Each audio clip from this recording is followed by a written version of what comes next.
KVK face à l'un des leaders aussi, c'est vrai, de cette Challenger Pro League. Le KV Courtrai, mais il y a aussi cette défaite, après cette petite défaite face à l'IRS lors de la troisième journée. Mondele Ruiz, et puis on l'a dit, Wukania Lima et Corentin Lavie qui est mis à l'honneur également. Simon Bruno qui est d'ailleurs sur le banc, et donc il y aura peut-être ses premières minutes dès ce soir. Allez, c'est parti, on vous souhaite évidemment il faut rester lucide dans ce genre de match. Allez, c'est parti en attendant. Un bon centre au deuxième poteau et l'arrêt exceptionnel de Yannick Pandore. Eupen qui a l'habitude de cadrer, qui cadre, on va y arriver, 50% de ses tentatives. Et pourtant, c'est pas une équipe qui tente beaucoup, donc quand elle décide de tenter sa chance, généralement c'est cadré comme ici. Non, ça l'est pas du tout. Ouais, depuis quelques minutes, les Framborains ont peine un petit peu à ressortir, même si là, avec un petit peu de chance, ça revient justement vers Wukania.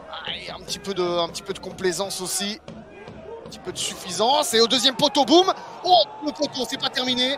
La frappe, c'est à côté. Comment ne parvient-il pas?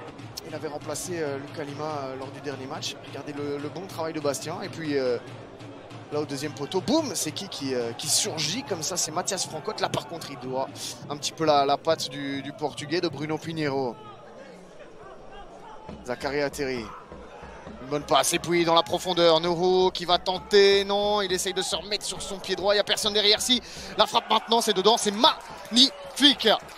Logan Delaurier-Chaubet qui vient inscrire ce premier but, 0-1 pour les Pandas sur une superbe combinaison construction pénoise.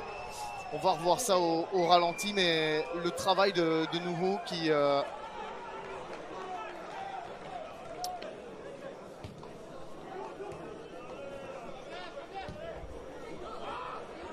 Et Eupen qui gère assez bien cette pression des Framborains. Et vous voyez qu'on arrive facilement à repartir vers l'avant. Ouh, il s'est troué là. Et puis le centre, ça va finir au fond. Ben oui. Ben oui. Double erreur défensive.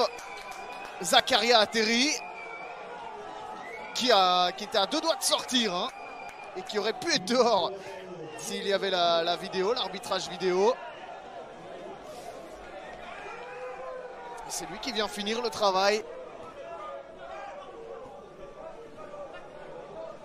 La frappe peut-être, non.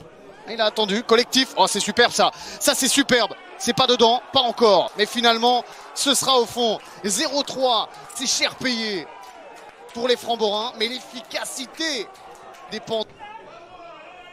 La tête.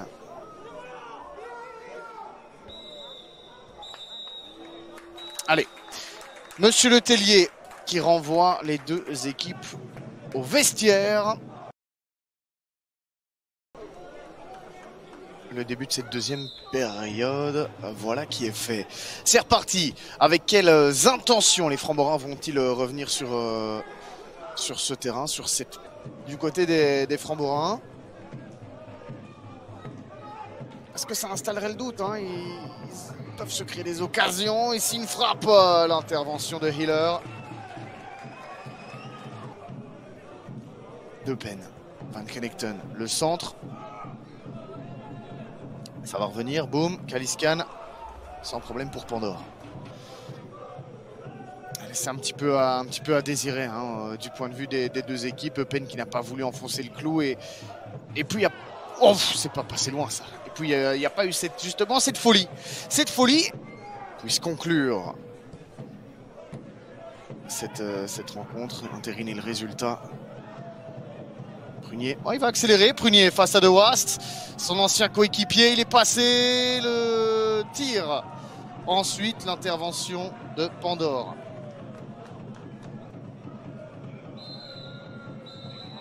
Oui, c'est terminé.